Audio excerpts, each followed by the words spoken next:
Some time ago, I did ask the Standing Policy Committee on IRPW, who hold the responsibility for Winnipeg Transit, to have a special meeting to discuss transit safety. Transit safety not being just bus shelters, but also the crimes that are occurring on buses, many of which I'm not sure if my colleagues are aware, are not published by Winnipeg Police Service along with transit, because obviously they don't want to promote more violence on the buses. I was invited to maybe attend a meeting of the Transit Advisory Committee. They would not call a special meeting, although I note that some people have been able to get special meetings. So my decision here was to say, look, transit has to be safe for everyone, including those that unfortunately have to take refuge in a bus shelter. We need to address the problem. And obviously, I have to find a different way because the attempts that I've tried to make are not being accepted. So this one I think is fairly simple and should be required, based on the fact that the Winnipeg Fire Paramedic Service reported over 1,700 safety incidents on Winnipeg transit system in 2021.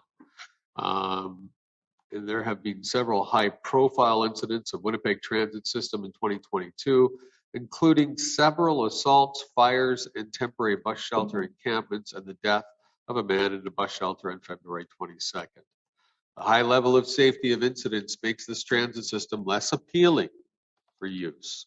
While transit ridership is critical for meeting environmental objectives, successfully financing the city's transit budget requirements and contributing to the overall city economy. If you want to be a thriving city, you need to have a safe, effective transit system, and it has to be affordable.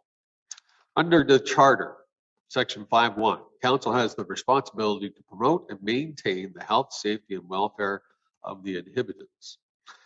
Issues on transit safety are often referred to the Transit Advisory Committee. That's where these discussions happen, which is a subcommittee of the Standing Policy Committee on Infrastructure, Renewal, and Public Works. Information on the Transit Advisory Committee, such as meeting agendas, minutes, dispositions, and video, are not easily available to the public via the city website or decision-making information system.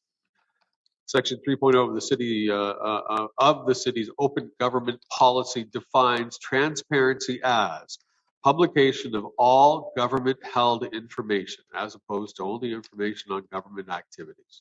Proactive or reactive releases of information, mechanisms to strengthen the right to information, and open access to the government's information.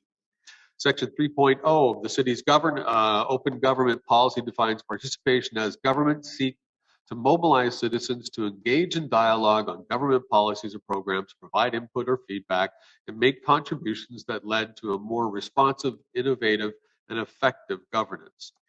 And there are citizens and transit riders for the city who could benefit from increased transparency and participation in the discussions and decisions being made at these meetings of the Transit Advisory Committee, as is typically available to the public through the city's live video streams, DMIS, and delegation process. Therefore, I would like it to be resolved that the following be recommended to the Standing Policy Committee on Infrastructure, Renewal, and Public Works. That the Transit Advisory Committee be established as a formal committee to allow for all meetings to be clerked, live streamed public meetings. No different than the Human Rights Committee that the mayor put together, or the Food Council, or the Winnipeg Police Board. That the Winnipeg Public Service be directed to report back with required amendments to the Transit Advisory Committee terms of reference to allow for all meetings to be clerked, live streamed public meetings.